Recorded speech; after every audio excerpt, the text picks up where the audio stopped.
Continuando con el desarrollo del examen, toca desarrollar la pregunta número 59. Muy bien.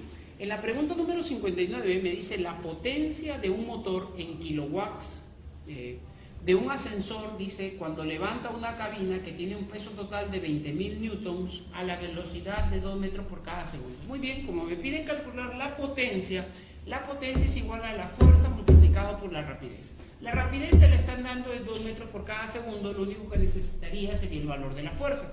Pero la fuerza en este caso tendría que ser igual a la medida del peso que tiene la cabina. Por lo tanto, la fuerza sería 20.000 newtons. Reemplazamos 20.000 por 2, 40.000 watts, o lo que es lo mismo decir 40 kilowatts. Y esa es la respuesta para la pregunta 59. Totalmente simple.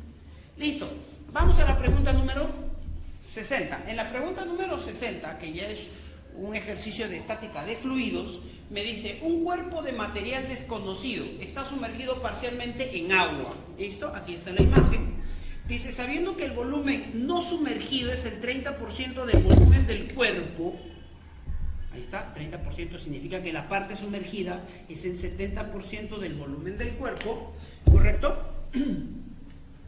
Determine la densidad que tiene el cuerpo en kilogramos por cada metro cúbico. Bueno, nosotros sabemos que si yo quiero la densidad del cuerpo, eso vendría a ser la masa sobre su volumen. La masa del cuerpo sobre el volumen del cuerpo. Listo. Ahora, ¿qué vamos a hacer? Bueno, como este cuerpo está en equilibrio, entonces, ¿qué vamos a hacer? Aplicar primera condición de equilibrio, que la suma de fuerzas que actúan sobre esta estructura debe ser igual a 0. ¿Qué fuerzas actúan sobre este objeto? 2. Una, el peso, 2, el empuje. Entonces, ¿qué diríamos? La suma de fuerzas debe darme 0. Las fuerzas que van hacia arriba positivas, las que van hacia abajo negativas. Entonces, ¿cómo sería? El empuje menos el peso debe darme 0. Eso significa que el empuje debe ser igual al peso. Entonces, simplemente reemplazamos la fórmula de empuje, que es igual a la densidad de líquido por la aceleración de gravedad por el volumen sumergido. Y eso es igual al peso, que es masa por aceleración de gravedad. ¿Correcto?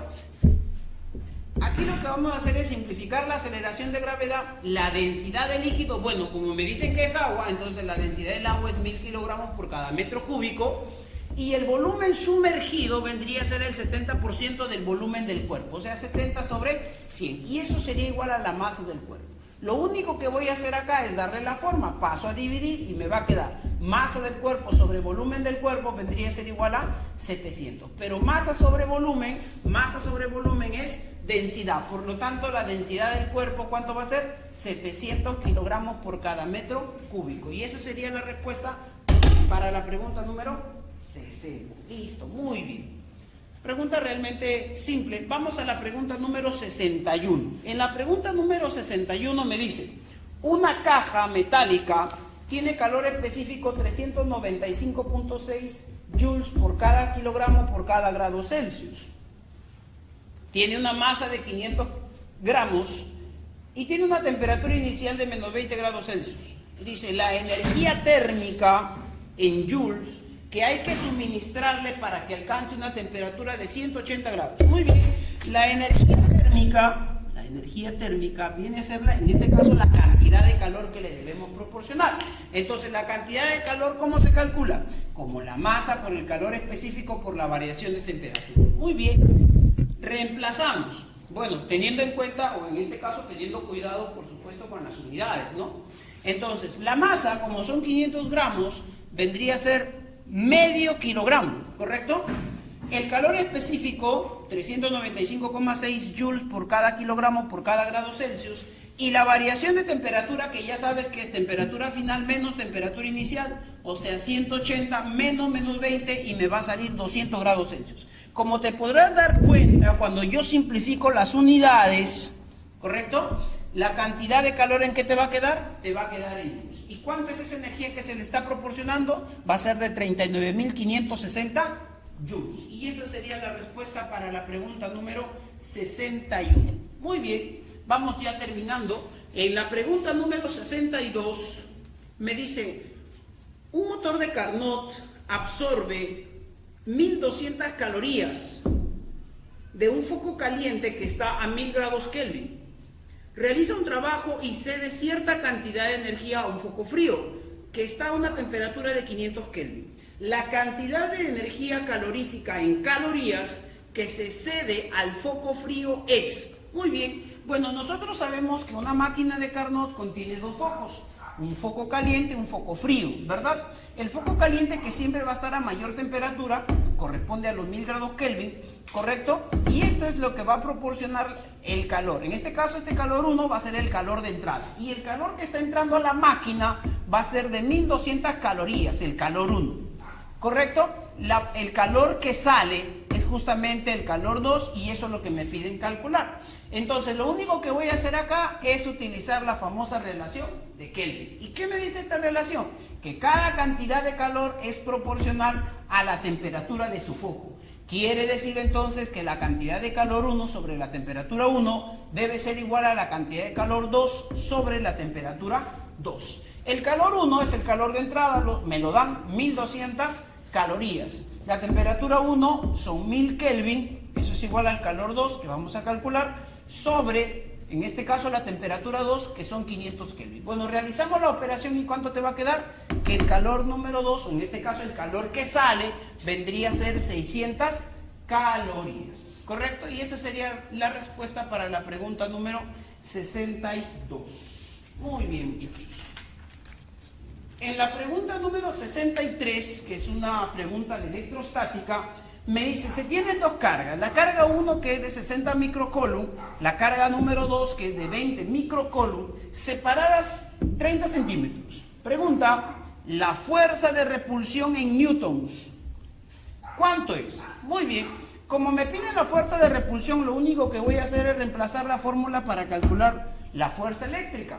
¿Y la fuerza eléctrica qué es igual? Acá por la carga 1 por la carga 2 sobre el cuadrado de la distancia. Lo único que hay que hacer es reemplazar. Por supuesto que hay que tener cuidado con las unidades, porque como estamos trabajando en el sistema internacional, esta distancia debe aparecer en metros. Listo, pero bueno, eso no es problema, ¿verdad? Entonces, la fuerza vendría a ser la constante de Coulomb, que vale 9 por 10 a la 9, la carga 1, que vale 60 micro, ya sabes que micro es 10 a la menos 6, por la carga 2, que vale 20 por 10 a la menos 6, micro también, y la distancia, que vendría a ser 0,3 metros, o si quieres 3 por 10 a la menos 1, pero elevado al cuadrado. Acá te va a quedar 9 por 10 a la menos 2, simplificamos, y este resultado te va a quedar 120 newtons, y esa va a ser la fuerza de repulsión entre estas dos cargas. Y esa sería la respuesta para la pregunta número 63. Muy bien. Vamos a la pregunta número 64, a la penúltima pregunta. En este caso me hablan ya de condensadores y me dice, un condensador posee una capacidad eléctrica de 20 microfaradios. Se encuentra cargado con una carga de 60 microcoulomb. La variación de su potencial en voltios, si su carga se incrementa hasta los 100 microcoulombs, ¿cuánto es? Entonces me piden la diferencia de potencial. Bueno, hay que recordar en este caso que en un capacitor la capacitancia es constante. Por lo tanto, si tenemos una primera carga, vamos a tener un primer voltaje. ¿Y cómo se calcula el voltaje? El voltaje es carga sobre capacitancia. La cantidad de carga al inicio son 60 microcoulombs sobre 20 microfaradios y te va a quedar que el voltaje con el que se empieza a trabajar el capacitor es de 3 voltios, ¿correcto? Listo, pero cuando la carga cambia a 100 microcoulomb, entonces va a aparecer un nuevo voltaje, que también vendría a ser la carga sobre la capacitancia. La carga ahora vale 100 entre 20, la cantidad de voltaje ahora va a ser de 5 voltios. ¿Cuánto fue la variación? Obviamente que la variación ha sido de 2 voltios. Y esa es la respuesta. ¿Correcto? Muy bien. Pregunta bastante simple. Y finalmente la última pregunta, la número 65, me dice, una cocina eléctrica trabaja a 220 voltios y consume 1000 watts de potencia. La energía consumida en kilowatts hora durante 10 horas de funcionamiento es. Muy bien, una pregunta bastante simple, porque yo digo, si me piden energía en kilowatts hora, recuerdo y digo, ¿qué es energía? La energía es potencia por tiempo. La potencia me la están dando, ¿cuánto vale? 1000 watts. Y el tiempo, 10 horas. Por lo tanto, esto te va a quedar 10.000 watts hora. Pero como me piden la energía en kilowatts hora, bueno, ya sabes que kilos son 3 ceros y vendría a ser 10 kilowatts hora. Y esa sería la respuesta, muchachos. Muy bien, eso vendría a ser todo. Muchísimas gracias y bueno, nos vemos hasta una